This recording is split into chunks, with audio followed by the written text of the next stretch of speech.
I don't expect anything different from Abby, but that is so rude. Welcome back to my series, Dance Mums Unedited. This is the show where I discuss the production notes written by actual producers of Dance Mums and talk about all the behind the scenes things that we don't get to see on the show.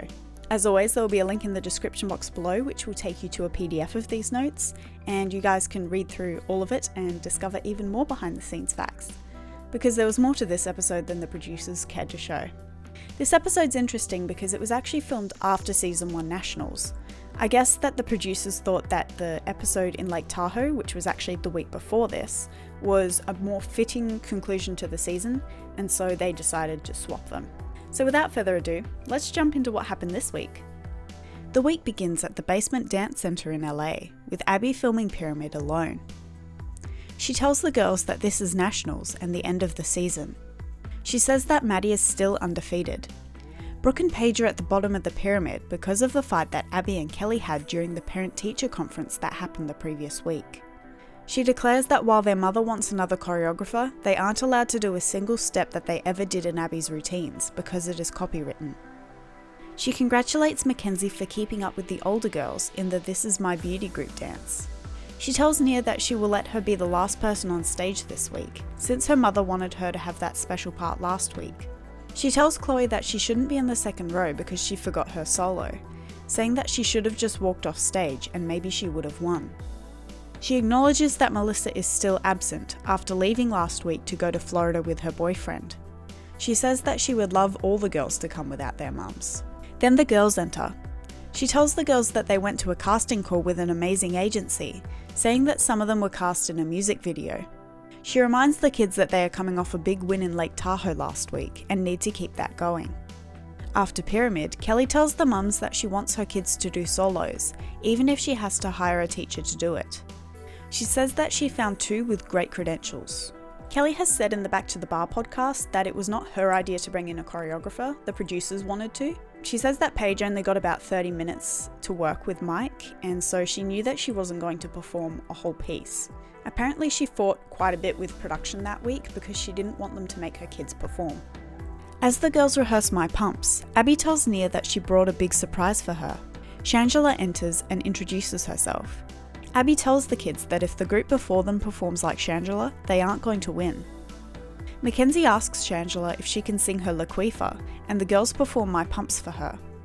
She teaches them all how to walk confidently, and then teaches Nia the death drop. They all have a group hug, and Shangela makes a joke about wanting to be at the top of the pyramid before she leaves. Apparently Shangela was good friends with John Corella, who was one of the show's creators and a producer during season 1, so it makes sense that this is why she came in and was willing to have her music used during the first season. In the next room, Paige meets Mike, the choreographer for her solo. Kelly explains that Abby is a good choreographer, but she has her favourites who get all the best routines. Mike tells her that while tricks are great, his style is more about musicality and personality. He starts the routine, telling Paige to be seductive. Meanwhile, Abby is working through Maddie's solo. Paige steps out to use the restroom, and Kelly explains that Paige is really nervous that she has to learn the solo in a day. Paige begins to cry, and Kelly assures her that she doesn't have to compete it if she's not ready. She tells Paige that she was the cutest one in yesterday's audition. Abby talks to a producer behind the camera, saying that she doesn't care where Kelly is because her kids are dumber than dirt. I don't expect anything different from Abby, but that is so rude. Abby begins arguing with Kelly about bringing in a choreographer. Kelly says that she will do the group dance and then the solos as independent. Abby says that she isn't going to put someone on stage who she doesn't trust. When Kelly says that her kids don't get enough attention, Abby says it's because her kids only attend class 1 day a week. Kelly says that it was exactly the same when her kids came 4 days a week. Abby says that private lessons will not go to the kids who don't need it. Abby says that she used to spend hour after hour with her kids, claiming that she didn't pay her for her time. Mackenzie and Nia work on their duet while Brooke does a circ lesson. Then Abby explains Maddie's solo to her. She says that her character is being abused and she ends up going into the swimming pool and floating. The next day they are all in the green room. Holly says that she does not have a headpiece for Nia.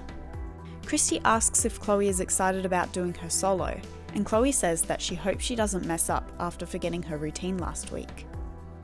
Christy tells her that she's allowed to make a mistake, and Chloe asks how many mistakes she gets in life. Holly tells Nia that no one knows that they just learned their duet yesterday.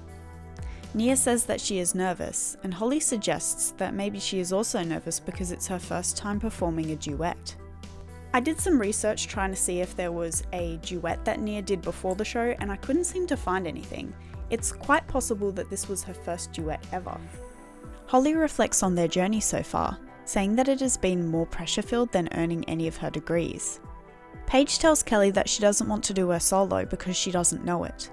Kelly says that the choreography was good, but that they only learned 30 seconds of it. Paige asks if she could do her other solo. Nia suggests that maybe Paige could do the new routine and then halfway switch to tongue twister, doing it without the chair. But Kelly points out that the music is totally different. Kelly asks Paige if she's sure she wants to miss doing a solo at the last competition of the season. Christy asks Brooke about her solo, and she says it's weird. Kelly says that they only had time to run it once. She claims that Gianna already wants to eat her alive. She thinks that Paige got so upset during her rehearsal because she didn't want Abby to be mad at her. Abby asks Mackenzie if she's going to dance naked and begins sorting out her duet costume. Kelly tells Abby that her kids aren't doing solos this week.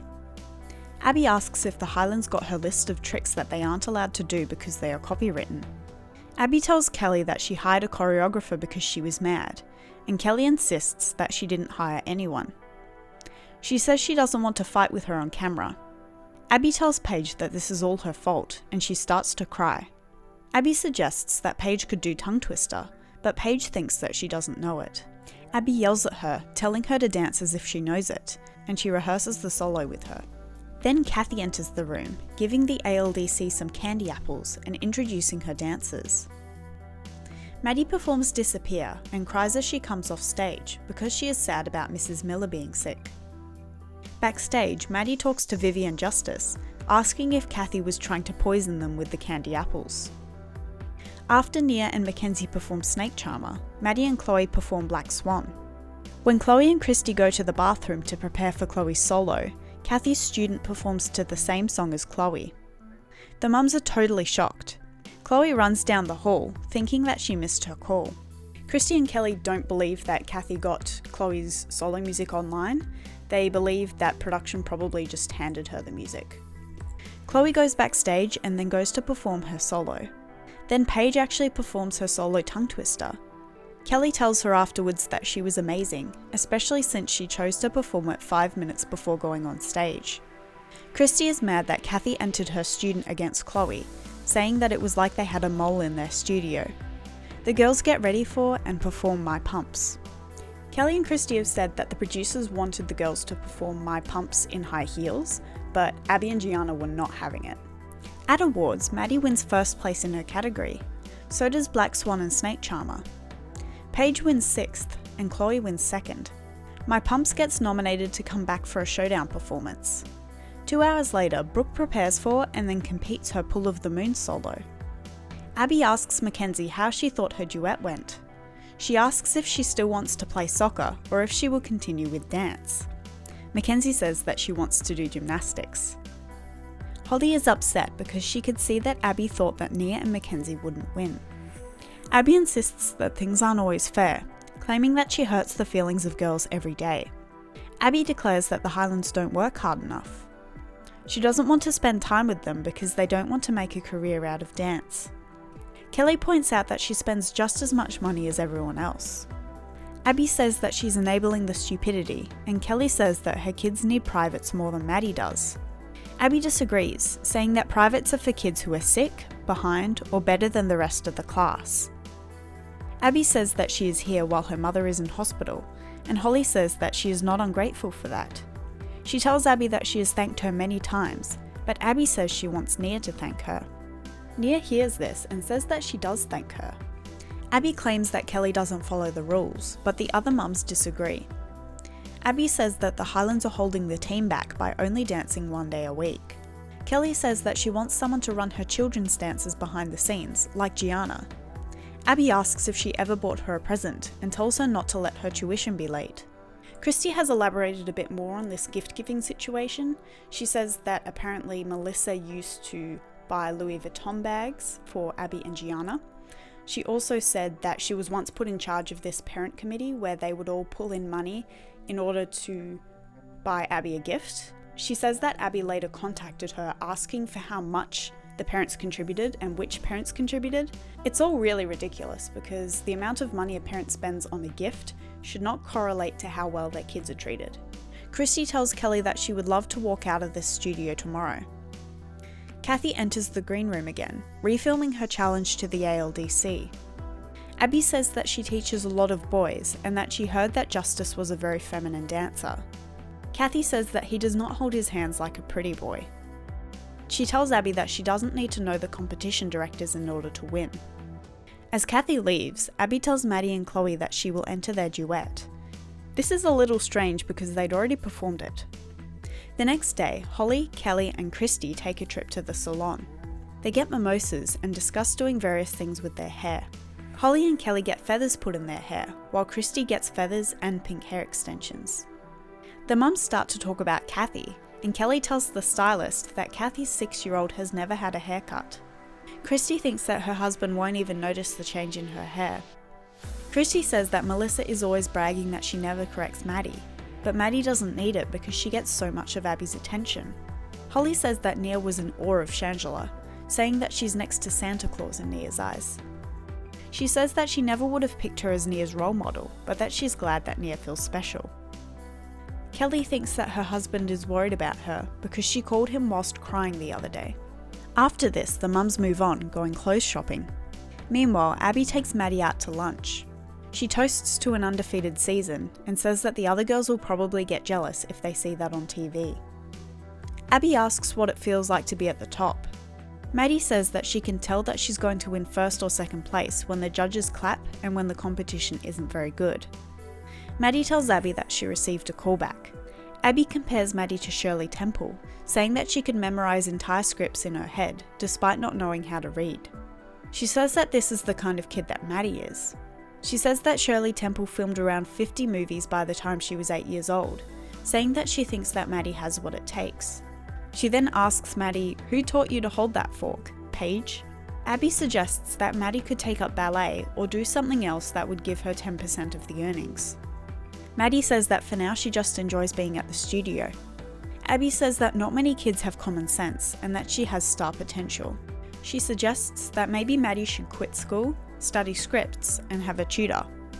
Abby calls her mother and then Maddie talks about Billy Elliot. Shortly after, Abby and Maddie meet up with the other girls to go shopping. Abby tells the kids that they have $50 each. Abby tells Nia to haggle with the shop owner to lower the price of a toy. After they leave the store, they go to a jewellery shop. Abby says that she's going to crown Nia with a title for all her hard work on the death drop. Then Abby asks the kids to hand over their money to her. The week concludes with Melissa Skyping with her kids.